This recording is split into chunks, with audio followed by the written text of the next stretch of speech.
for giving me this cute microphone for my live video, Lord. Thank you, Lord, for your glory. Merry Christmas, everyone. Happy birthday to our Lord and Savior, Jesus Christ. Apo na. I hope that your day, your Christmas is filled with the joy of the Lord, the love of the Lord, the hope of the Lord, the peace of our Lord and Savior Jesus Christ. No? Thank you, Lord, no, kasi yun yung yun po yung dala ng ating Lord and Savior, ng ating Papa Jesus. Ang peace in the whole world, ang salvation in the whole world. Thank you, Father God, for giving us your Son Jesus.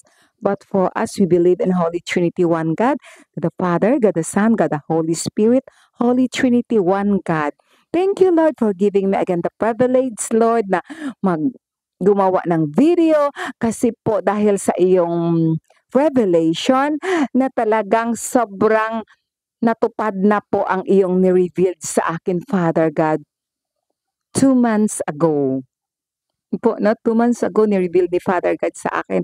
Opo, nang sinabi ni Father God, ako kasi tinatanong ko si Papa Jesus, si Papa God na, Papa God, ano po ang gusto mong gawin ko para po masaya ka? Tinanong ko po si Papa God niyan. Sabi niya po, salamat Father God, karating ko lang po ng bahay.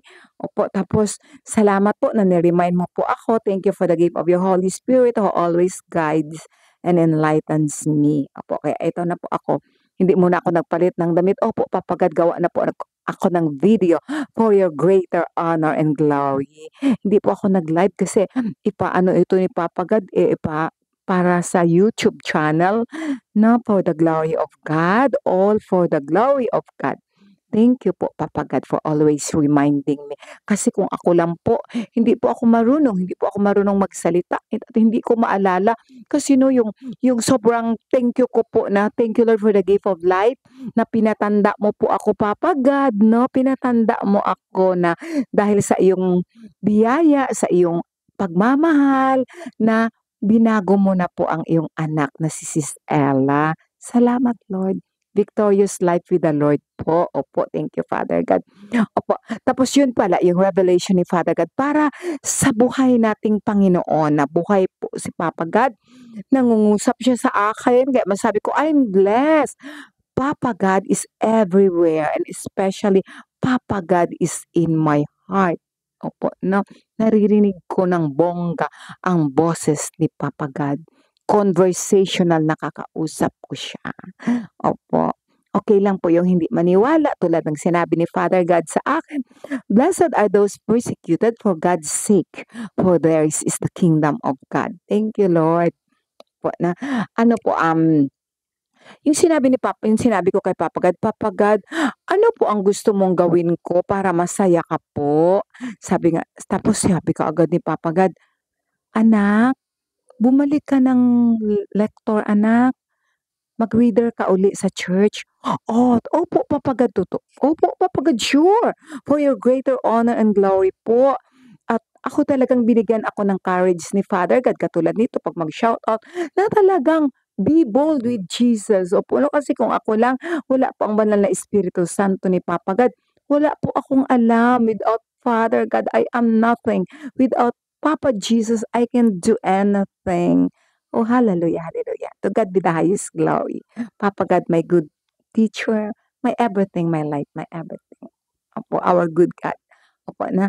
Tapos po, ano yang, sabi ko, opo, Papa God naman, dahil hindi, ano po ako, alam ko po na magaling ako magbasa kasi ikaw po ang magtuturo sa akin, ikaw po ang magle-lead sa akin, ang iyong banal na Espiritu Santo, kaya nga po, yung courage to, opo na, to make disciples in all nations. Opo, andito sa social media, opo, for the glory of God. Pag sinabi ni Father God, anak, gumawa ka ng video.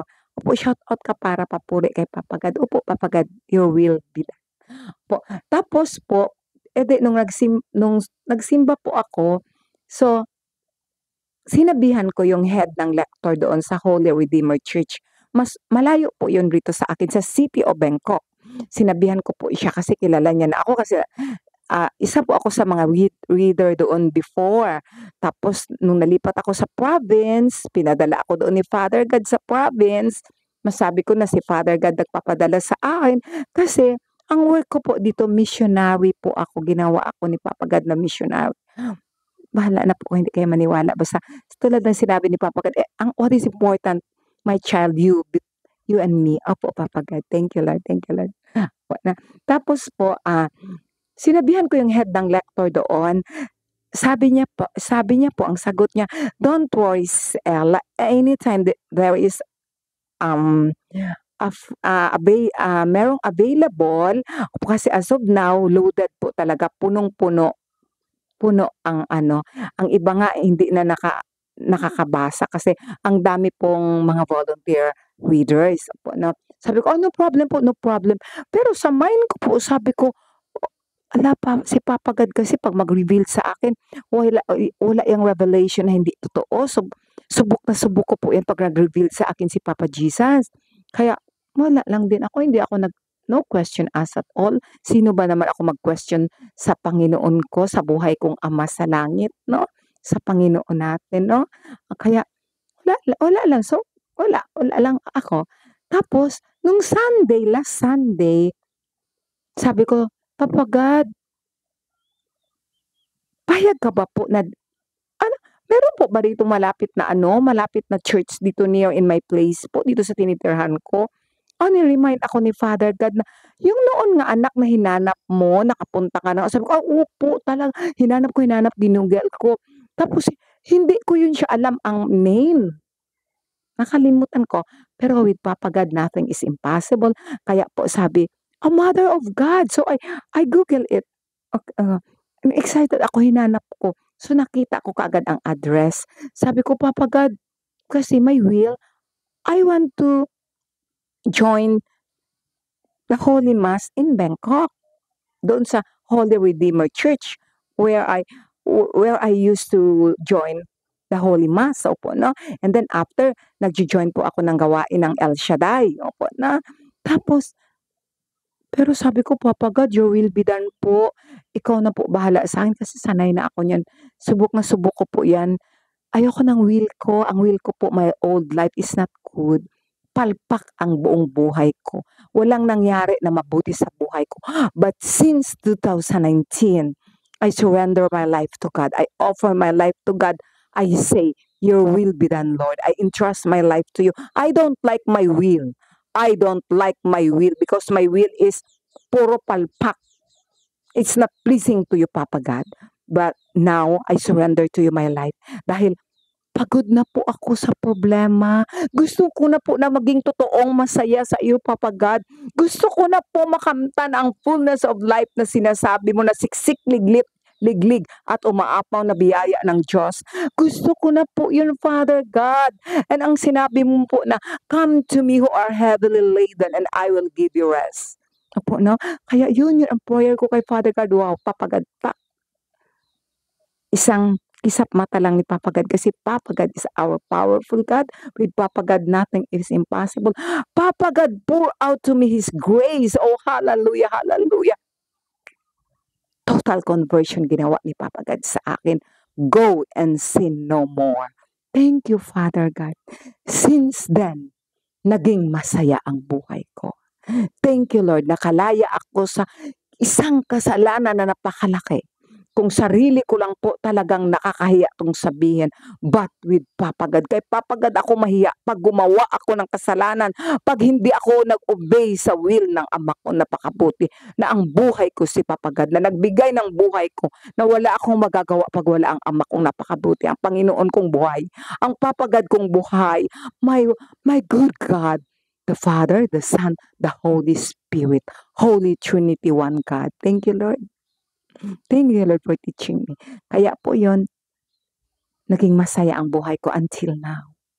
Yung sabi nung priest nung last day ng novena mass, ng novena mass, ng misa, ng simbang gabi, talagang totoong-totoo. Ang sinabi niya po na, nababago ang buhay ng tao. Nababago, nagiging masaya pag sumunod ka sa Diyos. Totoong totoo. Ganyan po ang nangyari sa buhay ko. Fullness of life, abundance of life, joyful life, in living in spirit and in truth.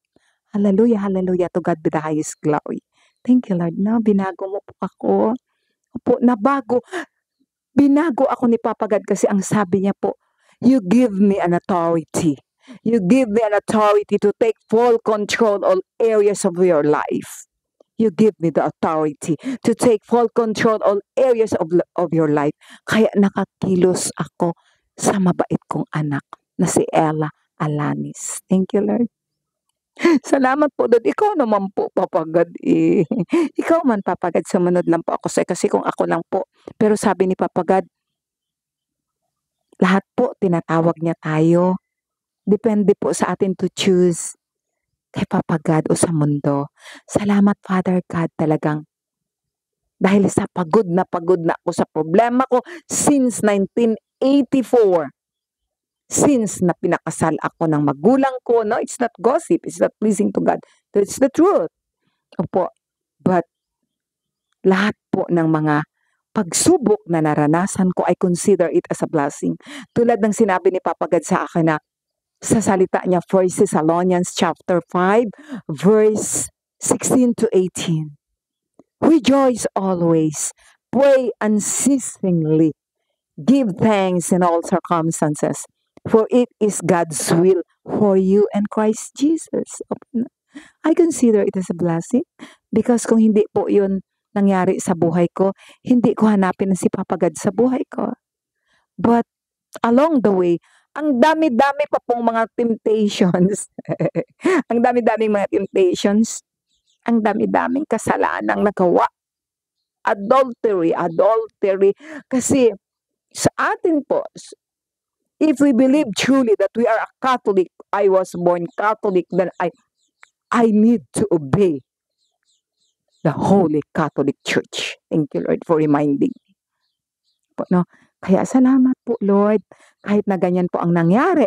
But Papa God bless us, bless me, and my brother Dante through the bishops. Papa God is the one who bless us using an instrument through the bishop. Kaya nang naintindihan ko na po, Papa God, give me the grace. Nasusunod po ako sa iyong salita. Kaya pala yun. Thank you, Lord. Naintindihan ko na po lahat. Kaya noon ang gusto ko ng annulment, Brother Dante. Gusto ko ng annulment. Ako pa ang magbayad doon. Ako pa nag-offer. But nung lately, sorry, I cannot, hindi ko na po pwede maibigay yung annulment. Kaya napag-usapan namin yun ng mga anak ko. Sorry, kahit na magalit kayo sa akin. Pag kinuha si Mami ni Papa God anytime, alright, that's the time na makapakasal si Daddy sa kanyang kinakasama ngayon na si Sister Lisa. That's the time. Brother Dante, pag nakikinig kayo, pero yung ako sa akin, ito, revelation ni Father God. I will stay sa promise ni Father God. What God has bind together, let no man put asunder. Thank you, Lord. Thank you, Lord. Hallelujah, hallelujah. Pero yung noon may narinig ako, yung pala, kailangan natin mag-discern. Mag-discern talaga tayo nung tinanong ko, sino po, Papa God, ang asawa ko? Merong sumagot. Thank you, Lord. Pero sinabi na sa akin ni Papa God, confirm na po talaga. Kaya kailangan natin mag-discern. Kasi kung meron tayong buhay na Diyos, meron ding buhay na demonyo in Jesus' name. But, thank you, Lord, dahil inapakan mo na po talaga ang demonyo sa buhay ko. Sobrang niyakap mo na po ako ng iyong biyaya, ng iyong grasya, ng iyong banal na Espiritu Santo. Dahil ako po talaga mismo takot na ako mawalay kay Papa God through committing a sins. No?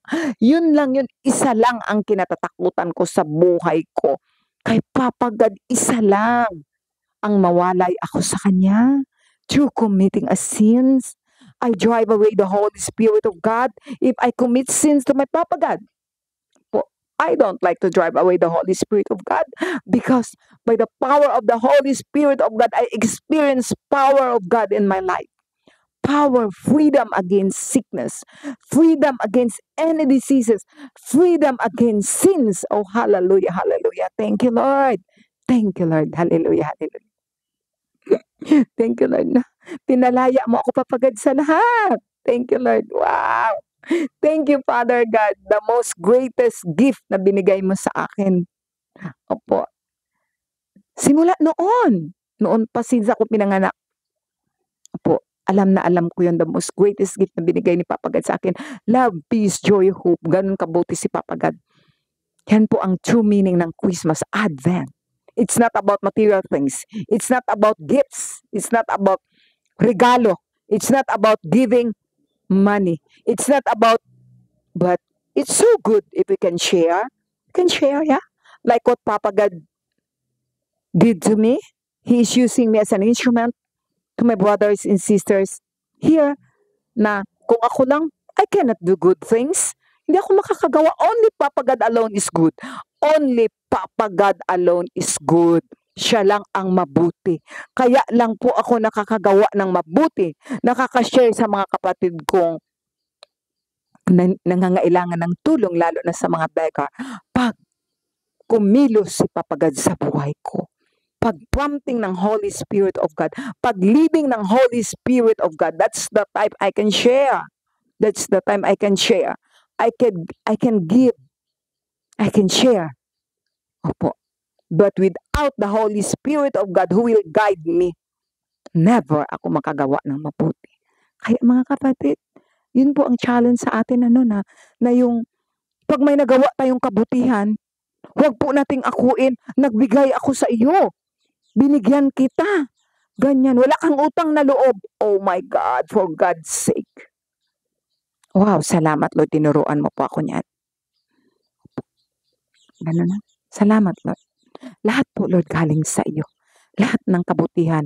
I owe nothing but my sins. Opo, thank you Lord. Thank you Lord. Opo, salamat Papa God. Ituloy na po Papa God. Wow, 17 minutes na po Papa God. Thank you Lord.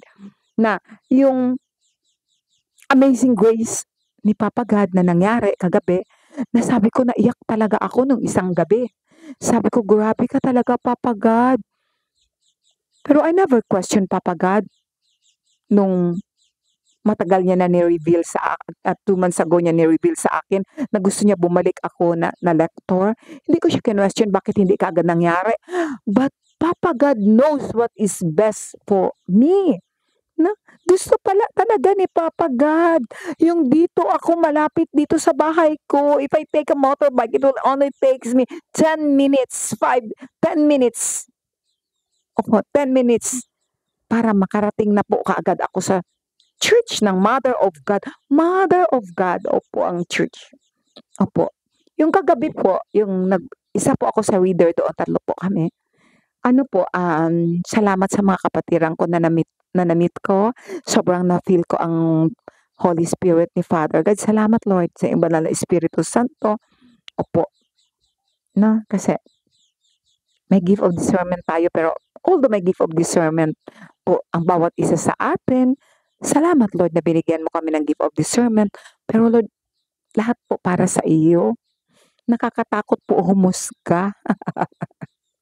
Nakakatakot. Judging others is not pleasing to God. Thank you, Papa God, no? Thank you, Papa God, no? Opo, na.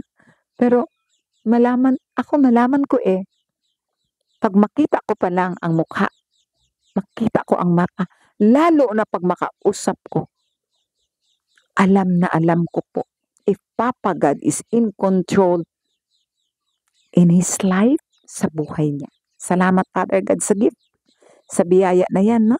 It's an amazing grace from God. Pero, si Papa God, pag nagtanong ako, Papa God, yung anak mo na yun, Papa God is so good. Hayaan mo lang, anak. Napakabuti. Hayaan mo lang, anak. Opo naman, Papa God. Opo na. Thank you, Papa God. Tinuturuan mo ako ng ganon.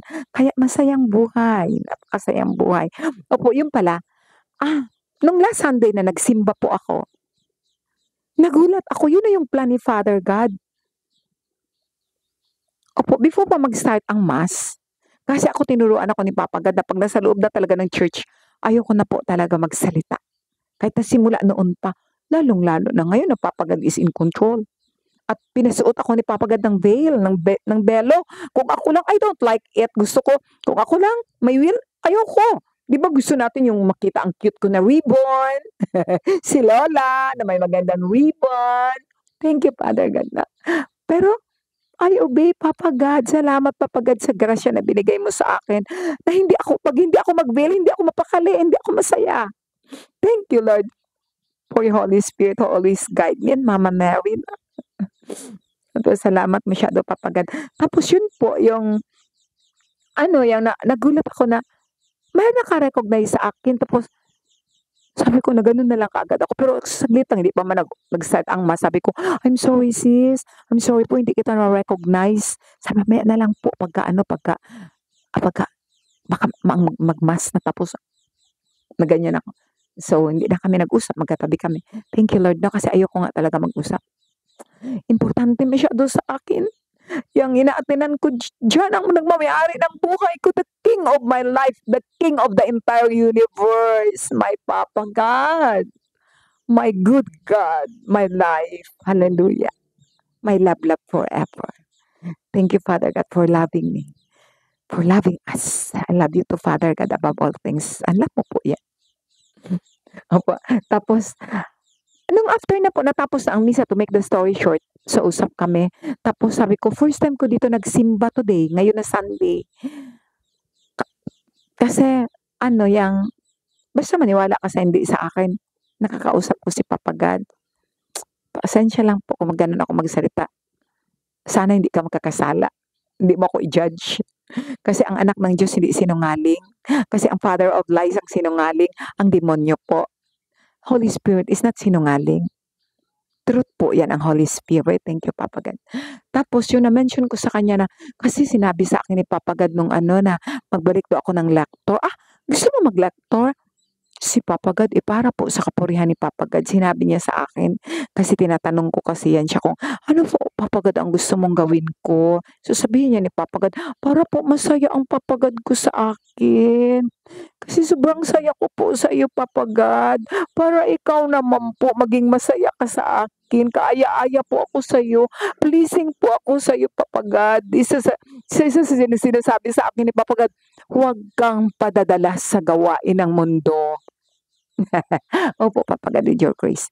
Tapos, yun po, kinausap niya, kilala niya daw ang head ng lector, Pilipina dito. Opo. Tapos, yun sabi niya, ito ang Facebook, i-add, ganun. Tapos, nung lang kami nag-usap, nung the day before, kahapon, no? Midnight mass na kahapon. Usap kami, bigla siya nagsabi, si Papa God talaga naman, walang imposible. Nagsabi talaga si Papa God, yung ni-reveal niya na gusto ko bumalikan ng lector. Ginamit niya na instrumento si Sis Maria. Kaya kagabi first time kami nagkita, Sis, God is good. Salamat kay Papa God, ginamit kanya na instrumento. Ikaw mismo nagsabi sa akin na hindi mo pa ako nasubukan kung anointed ba ako na reader ni Papa God na lector. Well, thank you Lord na. Binabasa mo, isa kaagad ako na kinuha mo sa isa sa mga reader na. Thank you, Lord. Wow, to God be the highest glory. Kaya naiyak ako, sabi ko, wow naman, Papa God, grabe naman ikaw, Papa God. Instead na, alam mo po yung Papa God, ang ko po, gift ko sa iyo, my greatest gift to you is my whole self. My heart, my whole self for you, Papa God. Opo, kaya naman yun, gusto ni Papa God gano'n. Salamat Papa God ko, salamat po, salamat Papa God ko. Yan po ang samot dalangin ko, alam mo po yan, patuloy mo po akong puspusin, yakapin ng iyong banal na Espiritu Santo na lahat po ng aking gagawin para po sa iyong kapurihan. In my life, you will be glorified in all that I do in accordance with your will. For your greater honor and glory, Papa God ko. Opo, thy will be done. May God be praised. Merry Christmas everyone. Salamat po Papa God. Binigyan mo muli ako ng privilege. Itong mission na binigay mo sa akin na para mag-shout out for your greater honor and glory. To God be the highest glory. Opo, God bless us all. In the name of the Father, the Son, the Holy Spirit. Amen. Thank you po Papa God. Kain na po ako. po. Kagabi pa pala, salamat Papa God, na-remind mo ako, my most memorable Christmas here in Thailand. First time po ako nagsimbang gabi, 9 po yung mass, tapos yun nga, pinabasa ako ni Father God, ito na pinost nga. Salamat po na talagang gusto ni Papa God i-post para sa kanyang papuri kasi yung isang kasamahan ko, talagang binideo niya pala ako. Thank you, Lord. Kahit hindi pa ako nag-request sa kanya, opo, no, thank you Lord, no? Thank you Lord, no? Salamat Lord, no? Na hindi ko siya kinulit na i-video mo ako pero talagang si Papa God ginamit siya na instrumento. Kaya sabi ko, sis, kumusta? Kasi nakita ko siya may hawak. Sabi niya, binidyo kita. Ay, thank you Lord, thank you Lord. Papuri para kay Papa God. Opo na. Papa God, bahala ka na po sa buhay ko. Dahil simula po ako nagsabi ng bahala ka na po Papa God, naging masaya po ako na ikaw po ang bahalang magdesisyon sa lahat ng plans ko, ikaw po ang manguna sa lahat ng gagawin ko, lahat sa pagtuturo ko, lahat buong buhay ko. Thank you Papa God. Opo na. Merry Merry Christmas po. Happy life Father God loves us. Opo na. Thank you Father God sa lahat-lahat. Ikaw po yung totoong kaligayahan ko, peace ko na hindi maibibigay ng mundo. Thank you, Lord.